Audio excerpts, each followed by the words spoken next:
సహోదరి సహోదరులందరూ కూడా ప్రభునామంలో వందనాలండి. ప్రియమైన సహోదరి సహోదరులారా, మనలో చాలా మందికి ఒక సందేహం ఉంటుంది. యేసుక్రీస్తు ప్రభుల వారు ప్రేమ కలిగిన వ్యక్తి కదా, ప్రేమ గలవాడు కదా, ప్రేమ స్వరూపి కదా, ఆయనకు కోపం ఎందుకు వచ్చింది అనే ఒక తేలికపాటి ప్రశ్న అందరికీ ఉంటుంది. అయితే క్రీస్తు కోపము మనలా స్వార్థపూరితమైనది కాదు, ప్రతీకార భావంతో కూడినది అంతకన్నా కాదు. అది నీతిమంతమైనటువంటి కోపం.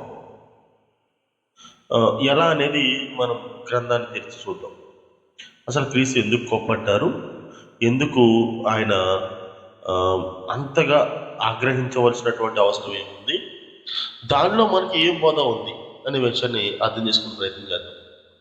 ముందుగా మనందరికీ తెలిసిన సందర్భము యోహాను సువార్త 2:13-15 17 దేవాలయ ప్రాంగణాన్ని, ఏదైతే దేవుని యొక్క సన్నిధిగా, దేవుని యొక్క గృహముగా ఉన్నటువంటి ఆనాటి యెరూషలేము దేవాలయాన్ని వారు వ్యాపార కేంద్రంగా లేదా డబ్బు మార్పిడి చెందే కేంద్రంగా చేసి ఉన్నారు. దాన్ని దేవుడు చాలా దారుణంగా ఖండించారు. క్షమించాలి, యేసుక్రీస్తు ప్రభువారు చాలా దారుణంగా ఆయన ఖండించారు. దేవుని యొక్క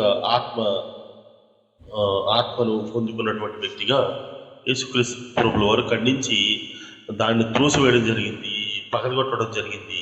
ఆయన ఆగ్రహాన్ని, కోపాన్ని చూపించడం జరిగింది. ఆయన అంటారు అక్కడ, నా తండ్రి గృహమును వ్యాపార మందిరంగా చేయకూడి అంటాడు యేసుక్రీస్తు ప్రభుల వారు. అంటే అది ఒక వ్యక్తులపైనో లేదంటే వ్యవస్థపైనో చూపించినటువంటి కోపం కాదు. అది పవిత్రతను అపవిత్రం చేసినటువంటి ఒక పాపపు క్రియ పైన చూపించినటువంటి కోపం. మన హృదయం కూడా దేవుని యొక్క ఆలయము అని గ్రంథం సెలవిస్తూ ఉంది. ఆ దేవుని ఆలయంగా ఉన్నటువంటి మన హృదయాన్ని కూడా వ్యాపారంతో, క్రోధముతో, మూర్ఖత్వంతో, పాపముతో నిండిన వారమైతే కనుక చూడండి, మన రక్షకుడిగా, మన ప్రభువుగా, సంఘానికి శిరస్సుగా ఉన్నటువంటి యేసుక్రీస్తు ప్రభుల వారు కూడా ఇప్పుడు కూడా అదే రకమైనటువంటి ఆగ్రహాన్ని, కోపాన్ని చూపించే అవకాశం ఉంటుంది. జాగ్రత్తగా ఆలోచన చేయండి. ఇక రెండో సందర్భం మార్కు సువార్త 3:1-5 మనం ఆలోచన చేయగలిగితే, అక్కడ సబ్బాతు దినమున ఒక మనిషిని స్వస్థపరచడానికి యేసుక్రీస్తు ప్రభుల వారు ఆలోచన చేస్తూ ఉండగా, అక్కడ ఉన్నటువంటి పరిచయులు ఏమన్నారంటే, ఇది సబ్బాతు దినము, ఇక్కడ ఎవరు కూడా ఏ పని చేయకూడదు, ఆ పనిలో భాగమైనటువంటి స్వస్థత కూడా చేయకూడదు అన్నప్పుడు యేసు కోపంతో వాడిని చూశాడు, బాధతో చూశాడు, దుఃఖపడ్డాడు. ఆయన అక్కడ మనం అర్థం చేసుకోవాలి విషయాన్ని. దుఃఖపడ్డాడు, కోపపడ్డాడు. అది యేసుక్రీస్తు వారి యొక్క స్వభావం. అంటే నియమాల కోసం మనుషులు బాధపడడం ఎంతవరకు సమంజసం అని ఆయన ఆలోచన చేశాడు. నియమాలు ఉన్నదే మనిషి పవిత్రంగా చేయడానికి, మనిషి పరిశుద్ధంగా ఉంచడానికి కదా.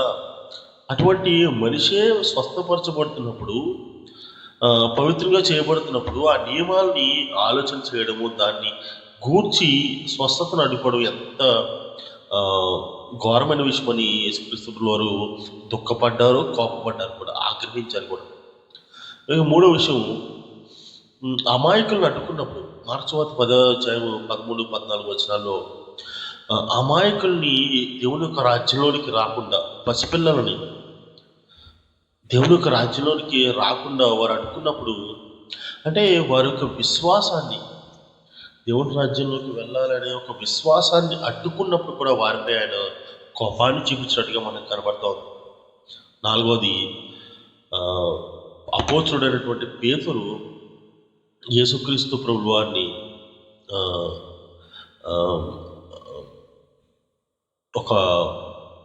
అంటే యేసుక్రీస్తు ప్రభుల వారి ద్వారా దేవుడికి ఉన్నటువంటి యోచనని ఆయన తప్పుగా అర్థం చేసుకున్నప్పుడు, పేతురు గారు తప్పుగా అర్థం చేసుకున్నప్పుడు మత్తయి సువార్త 16:22-23 ప్రభువా ఇది నీకు కలగకూడదు ఆయన ప్రాధేయపడినప్పుడు వెంటనే యేసుక్రీస్తు ప్రభువు వారు నన్ను విడిచిపోము సాతాను అని అంటారన్నమాట పేతురు వారు. అంటే అక్కడ పేతుర్ని తిడుతున్నట్టు కాదు, పేతురు పైన కోపాన్ని ప్రదర్శిస్తున్నట్టు కాదు. అక్కడ దేవుని యోచనకు, దేవుని యొక్క ఆలోచనకు, ఆయన సంకల్పానికి విరోధంగా ఉన్న దాన్ని దేవుడు తిరస్కరించాడు. క్షమించాలి, యేసుక్రీస్తు ప్రభువారు తిరస్కరించారు, కోపపడ్డారు, ఆగ్రహించారు. అదేవిధంగా మత్తయి సువార్త 23:13-28 ప్రకారం అక్కడ అంటారు, శాస్త్రుల్ని పరిచయుల్ని సర్ప సంతానం అన్నట్టు మాట్లాడతారు యేసుక్రీస్తు ప్రభువారు. అక్కడ ప్రేమ లేనితనం కాదు అక్కడ మాట్లాడుతుంది, ప్రేమతో కూడినటువంటి భయభక్తులు కలిగినటువంటి శుద్ధత కలిగినటువంటి స్వభావం కనబడతా ఉంది మనకి. అంటే మీరు గనక ఇటువంటి ప్రేమ లేని ధర్మాన్ని కనుక భయభక్తులు లేని ధర్మాన్ని కనుక పాటిస్తే దేవుని యొక్క ఆగ్రహానికి మీరు ఖచ్చితంగా గురి కావాలని వారి మీద ఆయన కోపడినట్టుగా కనబడతాం. ఇక్కడ ప్రధానమైనటువంటి అంశం ఏంటంటే, అన్ని విషయాల్లో మనం ఆలోచించగలిగితే యేసుక్రీస్తు ప్రభువారు ఎప్పుడు కూడా బలహీనులపై కోపడలేదు. కానీ దేనిపై ఆయన కోపడ్డారంటే పాపంపై కోపడ్డారు, కపటత్వంపై కోపడ్డారు, దయలేమి స్థితిపై ఆయన కోపడ్డారు. ఎఫెసీ పత్రిక 4:26 ఖచ్చితమైనటువంటి వాక్యం అది. కోపపడు కానీ పాపం చేయబడి. యేసుక్రీస్తు ప్రభువారు పాపంపై కోపడ్డారు, కపటత్వంపై కోపడ్డారు, దయలేమి స్థితిపై కోపడ్డారు, కానీ ఆయన పాపం చేయలేదు. ఈరోజు మనం కూడా అర్థం చేసుకోవాలి. ఒకసారి చెప్పిన దాన్ని రివిజన్ చేసుకోగలిగితే కనుక ఆయన దేవుని హృదయమైన, దేవుని సన్నిధి అయినటువంటి ఆలయాన్ని అపవిత్రం చేస్తే ఆ అపవిత్రతపై ఆయన కోపడ్డారు. నియమాల కోసం మనుషులను బాధపడుతున్న వారిని స్వస్థత పరచకుండా అడ్డుకుంటున్న వారిపై కోపడ్డారు. విశ్వాసాన్ని అడ్డుకుంటున్న వారిపై కోపడ్డారు. పేతురు లాంటి వ్యక్తి దేవుని యోచనకి వ్యతిరేకంగా మాట్లాడినటువంటి సందర్భాన్ని బట్టి కోపడ్డారు, భయభక్తులు బట్టి కోపడ్డారు, లోపాల కపటత్వాన్ని బట్టి కోపడ్డారు. కానీ ఆయన తన గురించి ఏనాడు కూడా ఆయన కోపపడలేదు. ఈరోజే మార్పు అవసరం మనకు కూడా.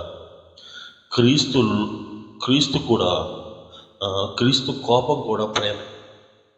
అది నాశనం చేయడానికి కాదు, ఎవరినో బాధించడానికి కాదు, శాపనార్థాలు పెట్టడానికి కాదు, పునరుద్ధరించడానికి ఆయన కోపడ్డాడు. ఈరోజు మన హృదయాలు కూడా మారి క్రీస్తు సంతోషించే విధంగా జీవితాన్ని జీవితం